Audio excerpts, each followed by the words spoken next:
So that was a good discussion. Today we've got, we're sort of talking about the sell side piece and how Programmatic is helping maximize mobile revenue. I guess this panel's got a mix of app specialists and sort of rich media specialists. So we've got a good mix of speakers on this panel. So while we're waiting for everybody to be mic'd up, Andrew, you can introduce yourself quickly to the audience. So I'll do the intro now. Yes, so my name's Andrew Buckman. I am the European Managing Director for Sublime. Now, Sublime is a branding platform that really specialises in high-impact formats which are user-friendly. We've kind of... I was wondering how long I was going to have to make this intro last, but thankfully Stephen's come along. But so we specialise in the high-impact, non-intrusive ad formats. Stephen. I have a mic. Hi. Hello. Good morning. This wasn't as slick as we thought it was going to be. Yes. So I apologise for the delay. Stephen, just going to introduce yourself because you've got an interesting company that you work for. Absolutely. You're the saviour of dying games. Sure. There you go. Yeah. So hi everyone. I'm Stephen from Deca Games. We have a very different business model in the games industry. We're a games publisher, but what we do is basically take over or acquire older existing titles when the original developer or publisher can no longer support them. So our whole objective is to find games with a lot of potential, maybe undervalued assets that just need a little bit of extra attention and care, and we help to reinvigorate them and help them perform better in the market. So you're like the private equity of gaming. Yeah, you could say. You look for value in distressed assets. Sure. And reinvigorate them. That's right. Yeah, and so I moved to Berlin to head up business development for Deca. But before that, I worked for a games publisher based in Asia called Six Waves, and at the time we published a lot of games on Facebook and also mobile. So I'll be coming at today's discussion from a gaming perspective. How many titles do you have presently? At Deca, we have 6 titles. Yeah. Yeah, and one of them we just acquired 2 weeks ago, which I'll talk about a bit later. Yeah. Elisa, this is great. Everyone just comes on stage. Elisa, could you just briefly introduce yourself and the company you work for? Yes, I'm Elisa Bazik. I'm monetization director in Soft Games. We have also a different business model. We're biggest world HTML5 game producer. So we focus on mobile web and desktop games. We also launch partner for Facebook and top 5 Facebook game producer. So our business model that we are focusing on building content and building cooperations with publishers worldwide. So with different websites, it's gaming platforms, it's publishing houses, it's magazines. So we can reach different audiences with our games. And yeah, I'm responsible for monetizing all the users and to bring the value to the company. So you work with third-party publishers, and there's a link on their page which launches your game. Is that how it works? And then you share the revenue with? Is that how you work with the publishers, or? Yes, we have a quite strong soft games platform with like 400 games, which we each week new game is released. But we also build a partnership with external publishers, and after our games are integrated and updated, we have a revenue share model. And based on monetized users, we just share the revenues with the publisher. So that's the incentive to work with us. And it's HTML5 predominantly, so you build all your apps in HTML5. And is it mobile focused essentially, or do you do desktop as well? We have some apps, but mostly it's HTML5 games. And since all gaming moves to social, we are integrated in messengers. As well, and our focus is desktop and mobile web, so it's about 50-50. Mobile is growing, what we see from the market right now, that mobile is really growing, but desktop is present as well. So in app space, we have some games, but it's not our main business model for now. And the 2,000 publishers you work with, are they like sort of typical online publishers? Like, do you work with like newspaper groups and magazines as well, or? Yes, it's actually desktop gaming platforms, and also like in Germany, it's like our partners are Axel Springer, G+J, A+E, and all their platforms built there, and how we reach casual users. Yeah. And we also have gamers, like gaming users as well. Okay. And Eva, we've finally got you mic'd up. Thank you. Sorry for the delay. Can you give us a bit of detail about your company and how you work in the mobile space? Hello, I'm Eva. Sorry for the technical That's all right. problem here. I'm working for PubNative. I'm leading the business development team. So I'm working with lots of different mobile publishers. I think soon we'll be working with Deca Games. At the moment, we are working with around 300 mobile publishers from all kind of verticals, messaging, utility apps, gaming apps. So yeah, you told me to be short, so. Very good, thank you. Short and sweet. So let's start with the sort of just building on the last panel, because obviously we're talking about customer acquisition and use of data. So I want to talk from a sell side perspective and the use of data to maximize revenue in mobile. So we have a mobile web perspective and an in-app perspective. So let's just start with the mobile web perspective. Do you think that there is the advantage there from the mobile web perspective in terms of the data that they have? And obviously we're going to take into account the fact that Apple have shut off third-party cookies in their Safari browser. But do you still think the web guys have an up on the in-app guys? Yes, definitely. Before I answer that, I'm stunned that Eva has managed to convert Deca Games in the 5 minutes. That's amazing. Did you just sign them on the way up? Yeah. Yep. Well done. Eva. You are the star of the day. I'm hiring for a BD lead in London. I'm kind of good. So she's looking for a European role. That's seriously. Okay. You can do that. I've got European remit. So So anyway, so mobile web. Yeah, we do think it's more advantageous. There even though Apple have shut down the cookies, but there is more data available, and then there's also more behavioral data available, because even when you're in an app and you're reading an article or something that's content related, when you click on that link in that app, it generally leads to a mobile web application. So we find it is more open and less restrictive than in-app. What about the in-app guys? How are you sort of using data? I mean, you've obviously got the unique IDs and all the rest of it, but how do you use data then to kind of increase revenue? I mean, you're obviously trying to monetize a lot of these apps that you have. Yeah, absolutely. I think for us, to piggyback on the previous discussion, for app publishers, game publishers, it is really about ROI and specifically we're looking at LTV, lifetime value of a player or user, and basically to whatever tools are available to allow you to kind of gain more insight into your players. That's an added advantage, right? Because margins are definitely slim, and it's a really competitive industry as people spend more and more money. So that's one of the reasons why I'm here today, is actually to kind of learn more about what others in the space are doing. And this panel is kind of like learning your way around. How do I make more cash? Yeah, absolutely. But an interesting thing, a stat that I read recently as I was kind of doing more research, there's been like a huge increase in growth on mobile web. So I think like over 100% year on year in terms of volume, and the majority of that is being driven by users in Asia as well as here in EMEA region. So I think that's good news for everyone. Elisa, you're obviously looking to monetize a lot of the properties you have. So how are you using specific data points? You've invested in a DMP or any sort of infrastructure like that to help you sort of segment users better? What's the process for you for making more money around that? I think that data is the top of mind right now for every buyer and publisher for sure. And first of all, for the publisher, it's important to understand their user. So since the market is moving towards the audiences and towards personalized ads, towards reaching the right person in the right moment, without the data or understanding the user, it's impossible.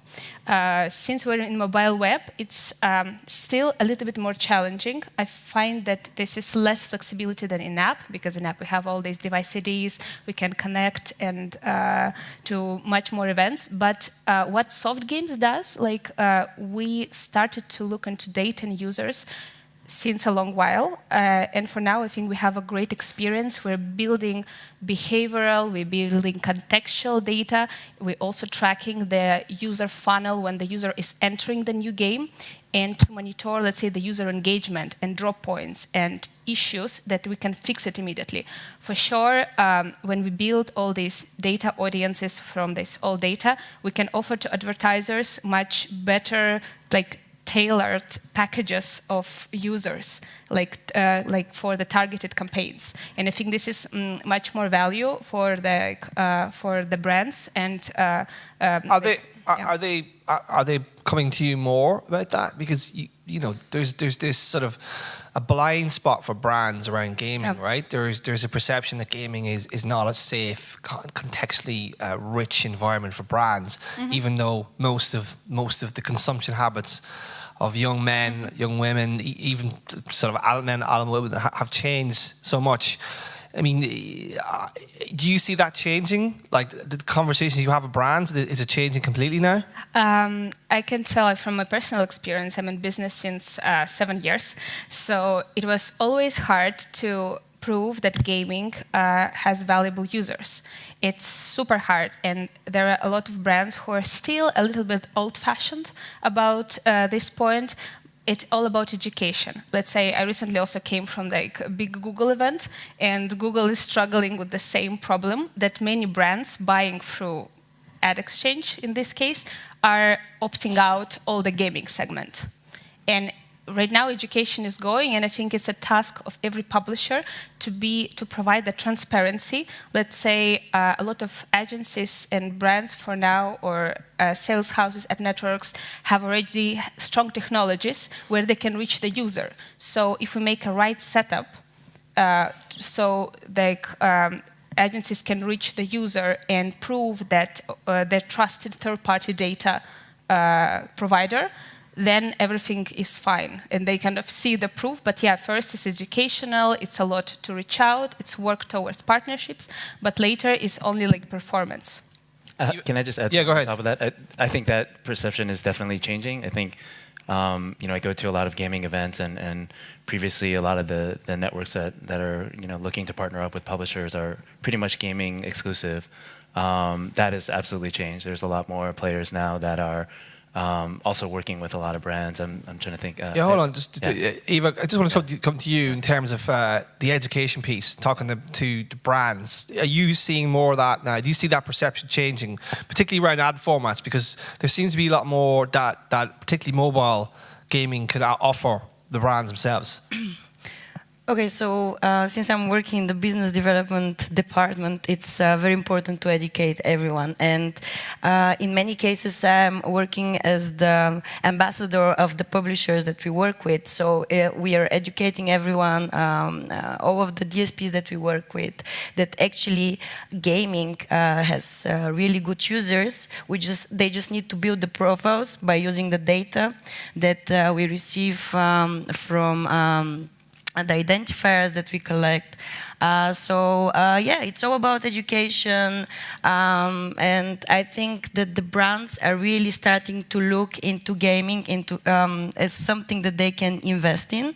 So I think this year next year we will see some changes. But are they looking at sort of, what type of formats are they looking at? Are they looking for brand experiences? Because obviously the brands are looking for a little bit more, or are they looking at the performance piece as well? Okay, so I guess the bigger the better, probably. Yeah, I think some of the brands that we were talking recently, or some of the big DSPs out there, they are still looking into native, which is strange. It's 2018. Not so many people are investing in native, but they're still looking into native. They like interstitials and video, I would say. Rewarded video. Yeah.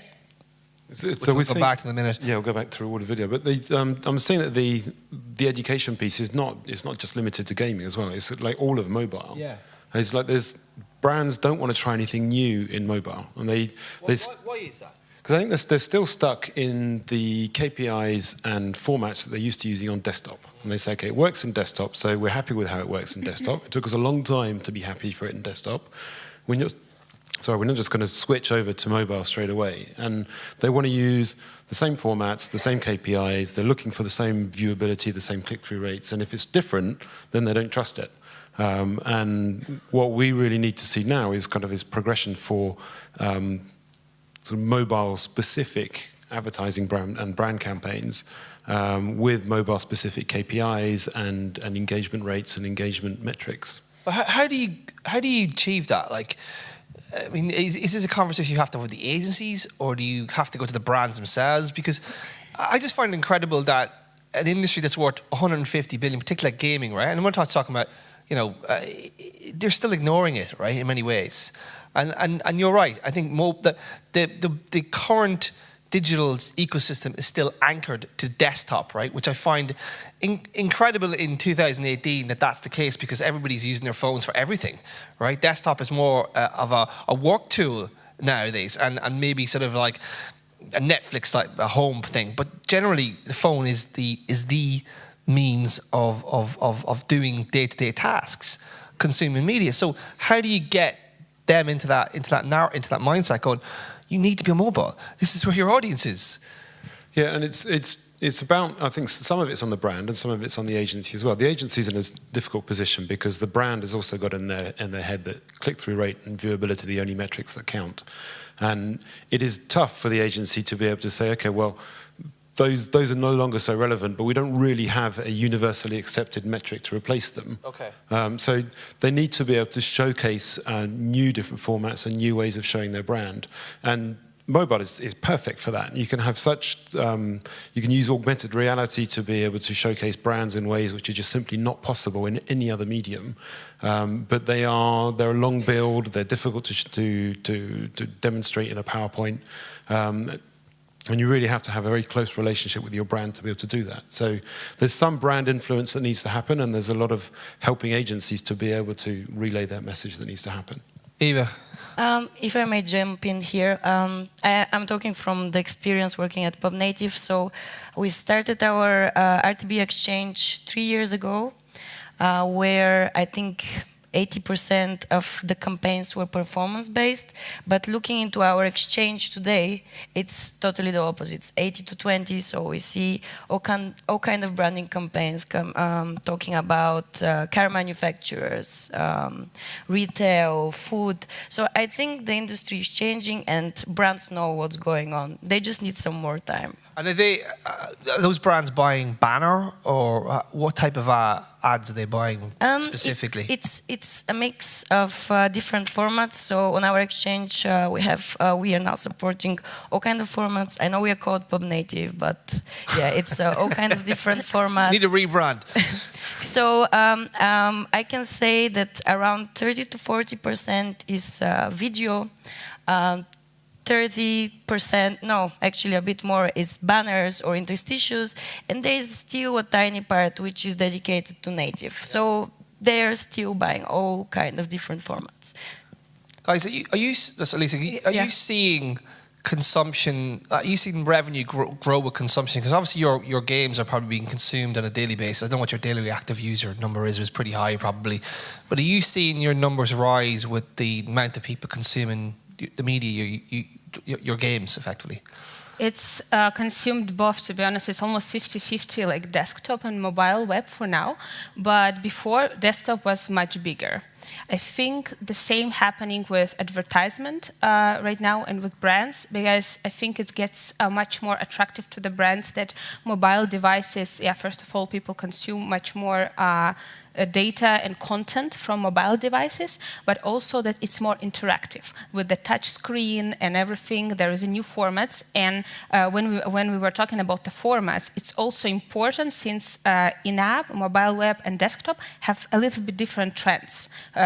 From my personal experience, let's say the market is still moving towards less intrusive, more like social, like more interactive formats, maybe some rich media, but it still displays quite big. Unfortunately, for many agencies, it's still a big focus on normal display banners, and it's a bit sad.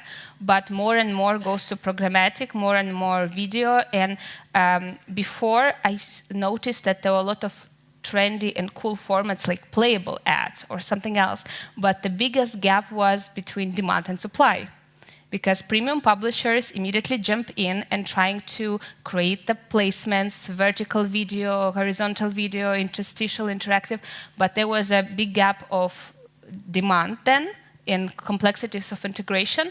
And now what I see that the biggest is video. It brings much higher CPMs for the publishers, and programmatic video, and especially PMPs are growing right now like crazy for videos, and I see like the future in that format. But sorry, I was going Yeah, just going to say, so one of the reasons when you were saying, so what's most popular is display still, and this is easy. because it's easy, and Remember, because like, it's the just traditional metrics are still hold true. So Yeah. our bottom banner, sticky banner, standard 320 by 50 banner, is 84% viewability, 1.84% click-through rate. And those are metrics that are really easy for an advertising agency to report on to their brands, and it's really easy for a brand to compare with everything else. Our biggest format, which is the one which can have vertical video, horizontal video, an interactive HTML5 site, even like a demo of a game on there as well, which has massive engagement. Talk to Lisa later on, obviously. Exactly. Well, I'm starting my pre-pitch now. I'm learning from Eva. And it's got 4% interaction with it, and then 10% click-through once there. So we're looking at minuscule total CTR rates, but the engagement with the consumer is massive. But it's really hard to actually help a brand understand how that is in the context of their whole campaign. How are you selling that to the brands? I'm just curious. Are you selling on a brand metric type thing, or what way do you sell it into the agencies? Yeah, we're selling engagement. We're saying Right. it's 4% engaged users, and we show actually how far they get either into the video that they watch, or the downloadable level that they can do in a game, or the interaction that they have. We're starting to use augmented reality on there, where you can do store visits, and we show how many different products they've looked at in the store, and what kind of how far they've walked into the store. Interesting. So one of the big interesting trends in the gaming app space has been rewarded video, right? So I think it was 3 years ago, King set up a rewarded video team using the data they have to basically open another monetization model. Now there's a report out this week saying that conversions on in-app purchases is declining quite dramatically. The cost of acquisition for gaming publishers is very high for a user, and that's not converting into paid users. So obviously there's a huge opportunity around rewarded video. I just want to ask the Deca Games view of the world in terms, because I feel that could be a massive opportunity for you, because the idea that a user would give up their time to watch a 6-second video, because that's the optimum time. Obviously, YouTube have done a very good job of it. How big of a trend do you think that would be in the next 12 months? Yeah, really good question. I think, in the traditional mobile gaming days, I think, most of the time a publisher is looking for, what is the percentage of customers or paying players? And, for a really good game, that's like anywhere from 2 to 5%. And that means you've got over 97, so odd percent of people that they're never going to be able to get money from. And that's why rewarded video is such an interesting kind of trend, which I definitely think is going to continue, because gamers are, they've come to accept being able to watch a video, even a 30-second video. Yeah. YouTube have trained us to accept a video before that shitty piece of UGC that they put in front of us, like user-generated content. Right. So if we can do that, then surely gaming is in a good position. So gamers are absolutely trained, and they are much more willing to accept watching a video, even up to 30 seconds, let's say, as compared to... 30 seconds is too long. Yeah, I agree with you. That's far too long. More so than a normal user of an app, they will happily do that. And as a publisher or a developer, you can actually show those only to your non-paying players. And so that's not really ruining the experience of let's say your traditional payer, or someone that's happily just kind of spending money in the game, right? So that's a really exciting trend, I think. Eva, are you seeing that trend with your clients? Like, this is a big opportunity, particularly the skippable video is actually great, because user experience is important, right? Yeah. Gamers don't want to lose users through oversupply of ads or 30-second ads. Sorry, Stephen, nobody wants to see a 30-second ad on a mobile device. How do you see it? So we are not really working with rewarded video right now. Maybe this is going to happen next year. But what I wanted to say was that we shouldn't only concentrate on rewarded video because there are other formats out there. And there is also innovative technology that could combine different ads or formats in one space. So imagine you have one placement where you can actually show 3 different types of ads, let's say video, interstitial, and native in one place. So I think this is something that is very exciting for publishers, because so far we were talking about brands. We didn't really talk about publishers and what they want. They actually want higher eCPMs and higher fill rate by having access to 3 different types of formats. I think this is a very good way to go. And actually our publishers are really enjoying this. We call it a multimedia auction. So I think Deca Games might enjoy this once we start. Of course they will. They're going to enjoy it very much because it's making cha-ching. Sorry, Andrew, go ahead. Yeah, so I actually disagree on the future of rewarded video. Sorry, Stephen. No worries. But I'm not going to pitch you, so that's all right. I think as the generation that defines formats of advertising and rewarded video actually grows up and starts having children of their own, and they start to see the behavior of kids playing games, they will start to realize that rewarded video doesn't actually work, because a lot of people now will play a game on one device, and when they finish the level and they got the rewarded video, they'll put that device down and they'll pick another one up and watch 30 seconds of Netflix or do another game whilst they're waiting for that one. Then once that rewarded video has gone through, then they'll start playing the game again. And what I'm seeing myself is a lot more development of rewarded game levels. So rather than actually watch a video through to the end, you've got to play a level of another game, which then actually encourages that user to download that game because they test it.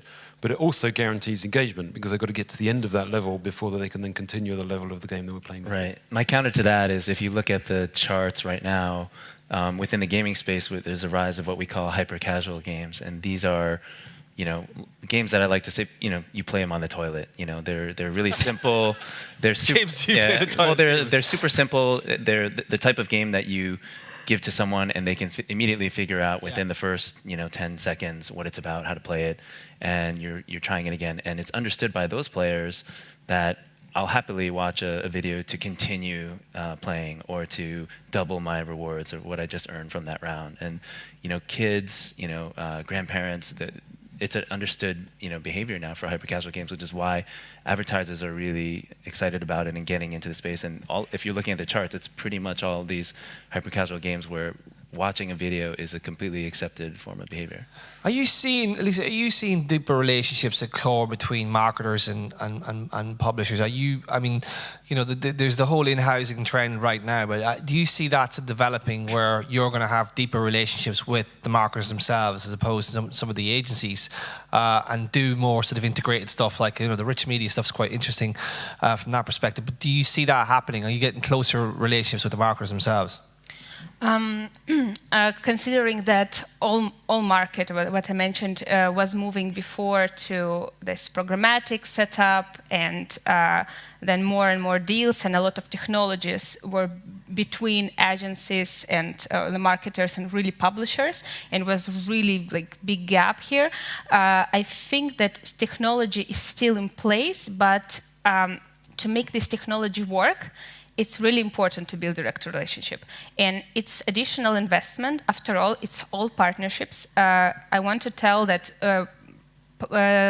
some kind of technology or deal setup or smart structure, it's all great. Formats, everything is great. But without proper relationship, it's impossible to have a good business. And especially that you mentioned that publishers really want higher CPMs and kind of formats. To make that happen, you have to communicate closer. I think this is happening right now, and programmatic moves to private deals, preferred auctions, and to make it happen, you have to first negotiate with the partner.